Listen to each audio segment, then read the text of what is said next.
आपला अनुभव सांगा. मी आनंद दळवी. खरोखरच म्हणजे शेतकरी काय आणि कसा असतो याचा प्रत्यक्ष अनुभव मला इथं आल्यानंतर कळाला.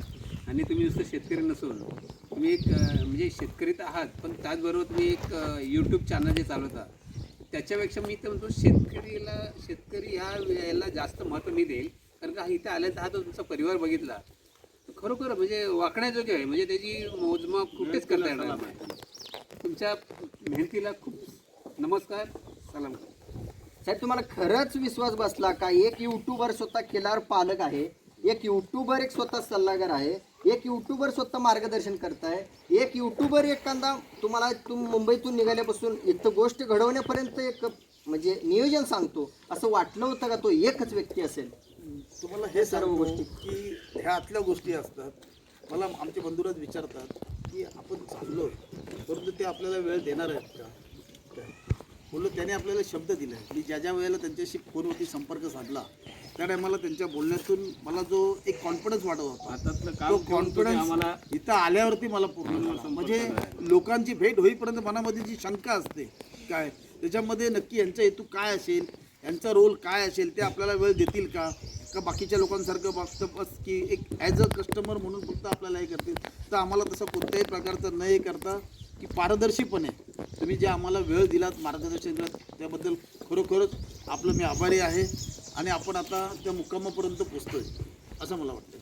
तुम्हाला काय वाटलं, एक यूट्यूबर आणि एक शेतकरी हे दोन्ही एकत्र ठिकाणी असतील का, किंवा असू शकेल का? असं वाटलं होतं का येताना, जसं हे नाही वाटलं? हे कदापि असं बघायला मिळत नाही. पण तुम्ही बॅलन्स जो असतो ना तो तुमच्याकडून शिकावं असं मला तरी वाटतं. प्रत्येक शेतकऱ्याने शिकावं. नुसतं शेतकरी किंवा किल्लार लोडी असं करून चालत नाही.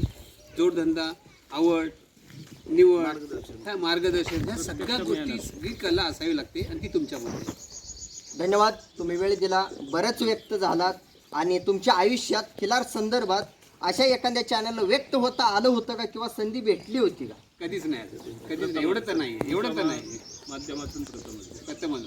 ठीक आहे, मी पण धन्यवाद देतो किंवा एक भाग्यवान समजतो की आज ज्या ठिकाणी व्यक्त होता आलं नाही किंवा ती संधी भेटली नव्हती, ती खिलार शेतकरी शान परिवारमधून मलाही संधी भेटली तुमची ओळख करून घेण्यासाठी, आणि तुमचे पाय इथं लागले आणि ती व्हिडिओ मी सहज केली होती, सहज बनवली होती. आणि जो काय निर्णय असेल, डेज असेल नसेल किंवा चर्चेचा असू द्या, XYZ कोणताही विषय असू द्या, त्या मालकासंग डायरेक्ट तुमचा संपर्क असावा म्हणून मी मोबाईल नंबर दिलेला होता.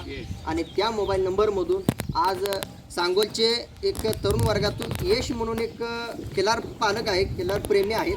माझी त्यांची भेट नाही, वास्तव त्यांचंही नाव घेणं खरंच गरजेचं आहे की त्या व्यक्तिमत्वामुळं किंवा त्या खिलार प्रेमीमुळं या कुटुंबाची ओळख झालेली आहे. आणि एक ना एक दिवस त्या व्यक्तीला सुद्धा मी हे चॅनलच्या मार्फत दाखवतोय, कारण त्या व्यक्तीनं तुमची बातमी माझ्यापर्यंत पोहोचवली म्हणून ओळख झाली. प्रथम हा चॅनलची जाहिरात हा भाग वेगळा, 2 नंबर तो व्यक्ती, आणि 3 नंबर म्हणजे तुमची माझी भेट, असा क्रम आहे. आणि हा क्रम जातीवंतपणे व्यक्त झालं पाहिजे. कोणामुळं, कुणी, कशामुळं, का, जोपर्यंत ह्या प्रश्नाची उत्तराची उलगडा होत नाही या जगाच्या समोर, या मीडियाच्या समोर, तोपर्यंत इतिहासाला चालना मिळत नाही, खिलारला चालना मिळत नाही आणि खिलार संगोपनाला चालना मिळत नाही. धन्यवाद.